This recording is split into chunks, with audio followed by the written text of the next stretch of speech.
Salut tout le monde, avant de commencer la vidéo, n'hésite pas à t'abonner, à activer la cloche et à mettre un commentaire pour si t'as aimé. On se retrouve pour la vidéo, à tout de suite.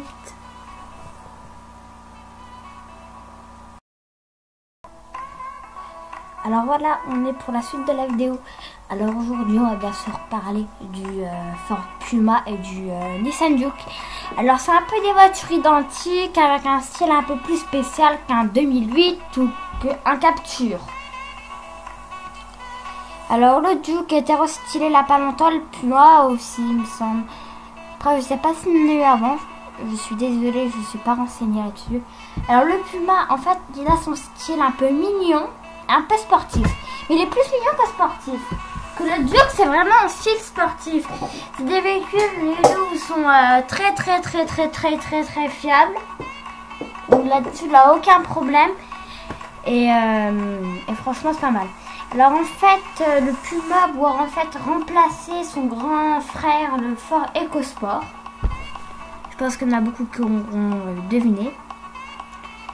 Alors l'arrière pareil, ça reste quand même sur un style très mignon. Après, est-ce que ce sera à la hauteur du nouveau Nissan Juke? La réponse dans cette vidéo. Alors c'est un style très sympa à mon goût. Vous je sais pas, qu'est-ce que vous en faites? Moi j'aime bien. Toi t'aimes pas. Ça casse les goûts. Alors ici il a une très belle ligne qu'on retrouve sur le Puma. pas sur le Juke. Hein. Ici il y a aussi des très beaux feux. Qui est maintenant aussi sur la Ford Focus, à part que la Ford Focus c'est un peu comme une Clio à l'arrière. Pour ceux qui auront remarqué, en fait ici c'est un tout petit trait. Donc elles sont pas mal. Là c'est marqué Puma, Ford, enfin un classique. La ligne de sortie des chameaux elle est super belle je trouve. Avec les belles jantes. Coque de rétro noir. Alors on va passer au Juke. Alors le Juke en fait c'est comme il était restylé il n'y a pas très longtemps. C'est vraiment son style. En fait, c'était déjà un style inédit avant. Là, c'est encore plus inédit. Ici, là, les LED qu'on retrouve maintenant sur beaucoup de véhicules. Les LED, maintenant, c'est à la mode. Alors, pour ceux qui ont remarqué, moi, je pense que c'est un peu copié sur Citroën. Parce que Citroën, en fait, ici, ils ont des LED. Et en bas, ils ont leur feu. Comme ici. C'est vachement copié, hein. Même pas beaucoup. Alors, coque de rétro noir, toit flottant en noir. Après, pareil, est-ce que il est bien? Je pense que oui. Il a l'air pas mal, je peux pas le conduire. J'ai pas encore là, j'aimerais bien le conduire. Hein. L'arrière, pareil. En fait, c'est une voiture avec un look très sportif. L'arrière, pareil, ça reste sur un look très sportif.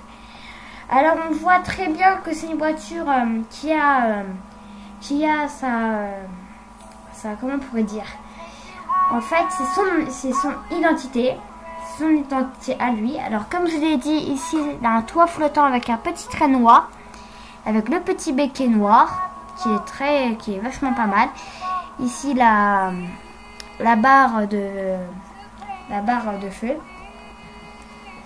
Elle a des jantes alu 19 pouces, il me semble. Si je me trompe, dites-moi en commentaire. Elle est vraiment pas mal, rouge comme ça en plus, elle est vraiment pas mal du tout. L'intérieur, là, bien sûr, c'est une victoire de la Juke.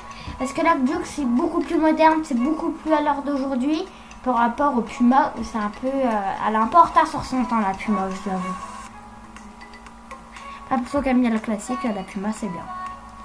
Puis c'est là, vous voyez, ça fait un peu plus premium sur la Juke. Alors maintenant, c'est du groupe Renault. On retrouve un peu du Renault. Pour ceux qui ont remarqué le volant. C'est un peu copié sur la Clio. Un peu, pas beaucoup, mais un peu. Après, les aires de ventilation, pareil, c'est un peu copié sur Mercedes. Voilà. On va pas se le cacher. Et l'écran, pareil, c'est un peu piqué chez Citroën. Enfin, non, pas Citroën.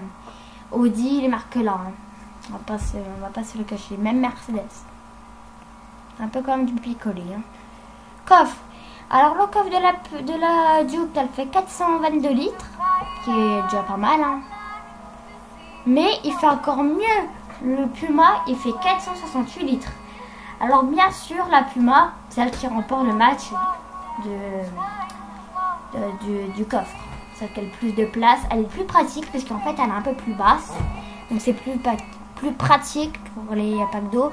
Mais après, là, c'est pas un seul plat. Donc ça, c'est un peu dommage. Prix. Alors là, pareil, c'est un victoire du Puma parce que le Puma est à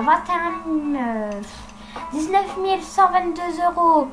Que le Duke à partir de 19 990 €. Alors, la gagnante est bien sûr la Puma. Parce que la Puma, elle est un peu moins chère, elle est plus pratique, elle est un peu moins fine à l'intérieur, ça c'est vrai, c'est un peu dommage. Mais elle est pas mal. Si cette vidéo vous a plu, dites-le en commentaire. Et si vous voulez un autre match avec la Ford Puma ou le Nissan Duke, dites-le en commentaire et je la ferai dès que possible. À plus tout le monde, au revoir et à bientôt.